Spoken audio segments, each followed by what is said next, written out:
महाराष्ट्र में इन दिनों एफडीए अपनी कार्रवाई को लेकर खूब चर्चा में और इसी कड़ी में अब एफडीए ने तमाम स्कूल के बाहर लोगों को चेतावनी दी है कि स्कूल के बाहर 50 मीटर तक जंक फूड आप बच्चों को नहीं खिला पाएंगे। उसके साथ कोल्ड ड्रिंक्स हो या और अन्य चीज़ें हैं, इसमें आए दिन जो गड़बड़ियाँ पाई जा रही है, इसी को लेकर एफडीए के कमिश्नर तुकाराम मुंडे ने फैसला लिया है कि स्कूल के अंदर भी अगर कैंटीन के अंदर भी जंक फूड या उसमें कुछ कमियां पाई जाती है या जो बच्चों को आहार प्रदान किए जाते हैं उसमें कुछ कमियां पाई जाती है तो कार्रवाई जरूर होगी। बहरहाल इस वक्त हम मौजूद हैं मुंबई के धारावी इलाके में, जहां पर एक स्कूल है जिसका नाम है शिवाजी विद्यालय और यहां पर फिलहाल देखिए स्कूल के आसपास यहां पर एक कैंटीन भी थी और बच्चों को यहां पर किस तरीके से फूड जो है वो दिए जाते हैं, क्या बच्चे जंक फूड खाते हैं या जंक फूड लेके आते हैं, स्कूल प्रबंधन की तरफ से क्या इंतजाम किए जाते हैं और फिलहाल जब ये नया आदेश आ चुका है तो अब स्कूल ने अपनी तैयारियाँ किस तरह से कर ली। हमारे साथ इस वक्त प्रिंसिपल स्वाति जी इस वक्त बातचीत करने के लिए मौजूद है। मैम, सबसे पहले तो ये बताइए कि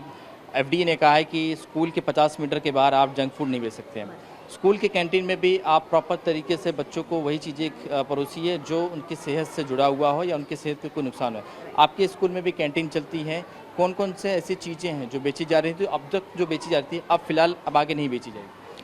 सबसे पहले तो मैं एफडीए ने जो सुझाव दिया है उसका मैं स्वागत करूंगी। बच्चों के हित के लिए जो उन्होंने ये नया कदम उठाया है उसका हम बहुत तहे दिल से स्वागत करते हैं। रही बात स्कूलों की, तो स्कूलों में हम सभी स्कूल फैकल्टी हमेशा ये चीज़ का ख्याल रखते हैं कि बच्चों को किसी प्रकार का जंक फूड हम ना दें, उनके सेहत का हम ख्याल रखें। हमारे कैंटीन में भी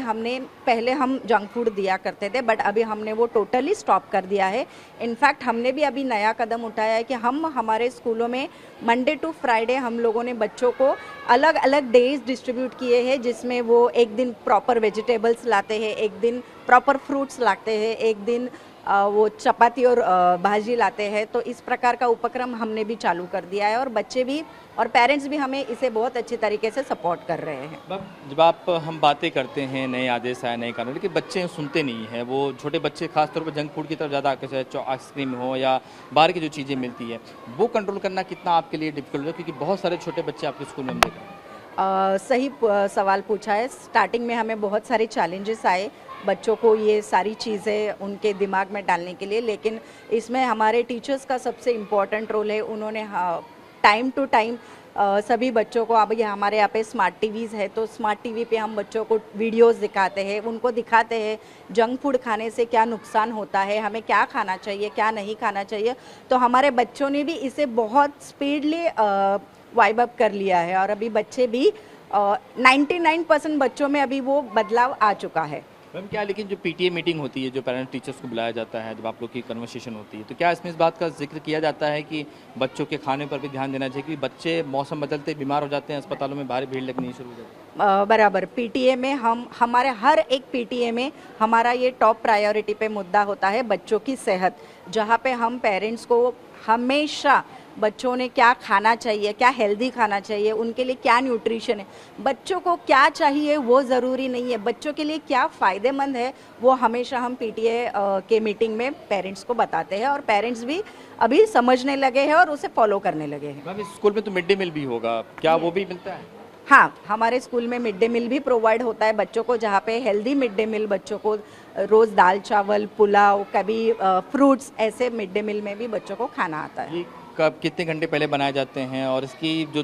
देखरेख होती है वो किसकी निगरानी में होती है? क्या आप खुद देखती हैं स्वयं कि बच्चों को कोई इस प्रकार की कोई घटना न, क्योंकि मिड डे मील की कहानियाँ बहुत ऐसी आ चुकी हैं। बराबर, हम इसमें बहुत प्रिकॉशंस लेते हैं। मिड डे मील की हमारी कमेटी है जहाँ पे खाना हमें 1-1:30 बजे तक आता है। हमारी रिसेस जो है बच्चों की 3 बजे होती है, लेकिन बच्चों को खाना परोसने से पहले टीचर सबसे पहले इसे टेस्ट करते हैं। आधा घंटे का रेस्ट होता है बीच में, फिर हम वो बच्चों को परोसते हैं उसका प्रॉपर चेकिंग होने के बाद। लेकिन जिस तरह से जो अभी फिलहाल एफडीए ने नए आदेश जारी किया, आपका तो डिग्री कॉलेज भी है, यहाँ पर कुछ कैंटीन में हम सामान देखते रखते हैं कि बड़े जो बच्चे हैं वो इसे खाने से परहेज नहीं करते हैं, तो क्या आप उनको भी कोई मैसेज देना चाहेंगे कि बच्चों के साथ आप भी अपने स्वास्थ्य का खिलवाड़ जो है ध्यान रखिए? ज़रूर, देखो हमारे यहाँ पे डिग्री कॉलेज भी है और बड़े बच्चे ज़्यादा समझदार होते हैं, ज़्यादा मैच्योर होते हैं, मतलब वो उन्हें यहाँ की जानकारी है कि यहाँ पे छोटे बच्चे भी हैं, तो वो उन्होंने भी कभी जिक्र नहीं किया कि हमारे लिए तो एटलीस्ट जंक फूड रखो। तो तो वो भी हमें बहुत अच्छी तरीके से कोऑपरेट करते हैं। बिल्कुल, देखिए साफ तौर पर इस स्कूल में पहले से जंक फूड जो है वो नहीं मिलता है और यही वजह है कि फ़िलहाल स्कूल के इर्द गिर्द भी जो है जंक फूड पर पूरी तरीके से पाबंदी लगा दी गई है। बहरहाल जिस तरह से ये जो खबरें आए दिन सामने आ रही हैं, जिस तरह से जंक फूड हो जो आपके खानों के साथ, जिस तरह से कई सारे बड़े लोग जो इसके साथ खिलवाड़ करते हैं, आपकी चीज़ों खानों में अन्य प्रकार की मिलावटें करते हैं, जिससे आपकी सेहत के साथ बड़ा खिलवाड़ हो सकता है। इसी के कड़ी मद्देनज़र ताकि छोटे बच्चे बीमार न हों, इस वजह से ये आदेश फरमान जो है वो सरकार की तरफ से जारी कर दिया है कि स्कूलों के इर्द गिर्द 50 मीटर तक आप जंक फूड नहीं बेच पाएंगे। महाराष्ट्र में एफडीए ने एक नया आदेश जारी कर दिया है जिसके मुताबिक स्कूल के 50 मीटर के अंतर्गत आप जो है जंक फूड नहीं बेच सकते हैं। हम इस वक्त मौजूद हैं मुंबई के धारावी इलाके में, जहां पर आप देख सकते हैं कि ये विद्यालय है, हालांकि जूनियर कॉलेज भी यहाँ पर छत्रपति शिवाजी महाराज विद्यालय, और स्कूल के आपको आसपास की तस्वीर दिखाते हैं कि यहाँ पर कोई भी जंक फूड जो है वो नहीं बिक रहा है। देखिए पूरा परिसर, अपने मैं कैमरा पर्सन से चाहूँगा कि वो आपको पूरा परिसर यहाँ पर दिखाए कि अमूमन स्कूल या कॉलेज के बाहर जो है जंक फूड जो है वो बेचा जाता है ताकि बच्चे बाहर निकले, जंक फूड खाएं या उसमें कोल्ड ड्रिंक्स का सेवन करें। लेकिन आप दूर दूर तक देखिए ये पूरी कॉलोनी है, बिल्डिंग्स के आसपास हैं, यहाँ पर कई ऐसे जो जंक फूड है वो नहीं बेचे जा रहे हैं। और फिलहाल जिस तरह से एफडीए की जो कार्रवाई आए दिन हो रही है, उसके बाद से तमाम स्कूल प्रबंधकों को ये मैसेज जो है वो भेजा जा चुका है कि अपने स्कूल के आसपास या अपनी जो कैंटीन है वहाँ पर कोई भी अनहाइजीनिक पदार्थ ना बेचे जिससे बच्चों के स्वास्थ्य के साथ खिलवाड़ हो सके। बहरहाल जिस तरह से एफडीए का एक्शन लगातार पिछले कुछ दिनों से मुंबई में जारी है, उसके बाद से ये जो फैसला लिया है वाकई में सराहनीय है कि बच्चों के साथ कोई इस तरह की खिलवाड़ ना घट सके। कैमरामैन साईं के साथ शुभम पांडे, टीवी 9 भारतवर्ष, मुंबई।